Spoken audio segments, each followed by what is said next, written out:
Since its publication in 1813, Jane Austen's Pride and Prejudice has resolutely seated itself in the world's libraries, the English literary canon, and been forced upon every student ever to have remotely studied literature.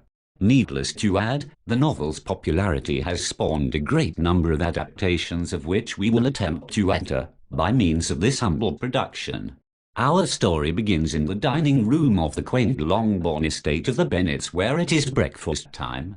The excellent Mr. Collins, having been flattered, encouraged, urged, and prodded to an almost intolerable degree by Mr. Bennet, to a marriage with the incomparable Lizzie Bennet, makes his distinguished arrival on the scene.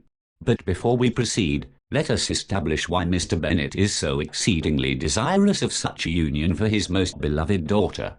Having been blessed with 4 delightfully charming daughters and also Mary, Mr. Bennet's inability to produce a male heir meant that his estate upon his death would pass into the hands of his next closest kinsman, Mr. Collins. Naturally, the thought of his wife and daughters becoming homeless greatly distressed his poor heart with many unutterable emotions. Anyhow, after a long period of wringing his hands and furrowing his brow over the matter, he determined that the only solution was to marry off one of his daughters to Mr. Collins, so that even if the estate was passed on to him, he would be duty-bound to provide for his wife's family. To his extreme vexation, however, his proposal was met with indifference and a poorly concealed disdain by his honourable wife Mrs. Bennet, who expounded that she endorsed only a marriage governed by the high and noble qualities of intense romantic attraction and feeling. Thus beset on all sides, Mr. Bennet's frustration found no outlet, except for him to shamelessly and passionately offer any one of his daughters to Mr. Collins for what he fully expected to be a most advantageous marriage. At dinner the previous night, Mr. Bennet was attentive to draw Mr. Collins' focus to his eldest, Jane, who was generally acknowledged as the beauty of the county.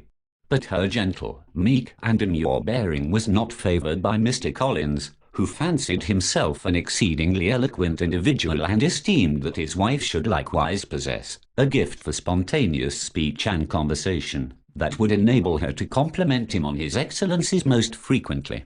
Realizing his error, Mr. Bennet offered a silent prayer of thanks for a daughter like Lizzie, who, through her 20-some years of existence, has consistently reaffirmed his opinion that no other girl had such a strong sense of character and love for intelligent verbal sparring, that had she been male, would have made her a truly remarkable attorney, instead of an uncommonly smart-mouthed and still unmarried young lady.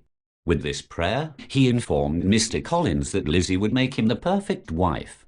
And now we return to the story, with Mr. Collins having already passionately expressed his love for Lizzie, and asked for her hand in marriage in so ardent a manner, that many a young maiden would have blushed to the roots of her hair.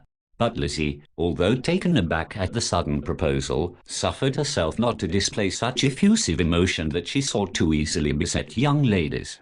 Taking a breath to collect her thoughts, she proceeded to inform her unfortunate admirer that she expected to be an equal with her husband in marriage, and if he was truly an exemplary individual, that she might even hold him in a higher esteem than herself eventually. Thus saying, she burst from the room, past her shocked parents and sisters, and hurried down to the lake, hoping to put as much distance between poor Mr. Collins and herself. However, she had but a few moments to herself before her enraged father intruded upon her.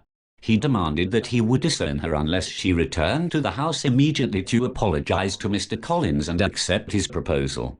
By this time, her mother had also joined them, and a greatly frustrated Lizzie entreated her mother for support, quoting that even the Bible had decreed for the husband to be the head of the house.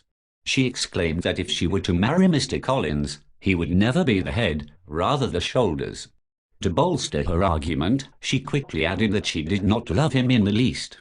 Mrs. Bennet solemnly reminded her daughter that Mr. Bennet had vowed to disown her if she did not marry Mr. Collins, and pausing a long moment for dramatic effect, she then declared that she would sooner disown her daughter for marrying without love than allowing the family home to pass out of their possession after Mr. Bennet's demise. Joy suffused Lizzie's face as she rushed into her mother's loving embrace, whilst Mr. Bennet was so painfully vexed that he fell to the ground in a swoon, whereupon his 3 other excellent daughters and Mary rushed to revive him so that their home might not so immediately become the property of the lamented Mr. Collins.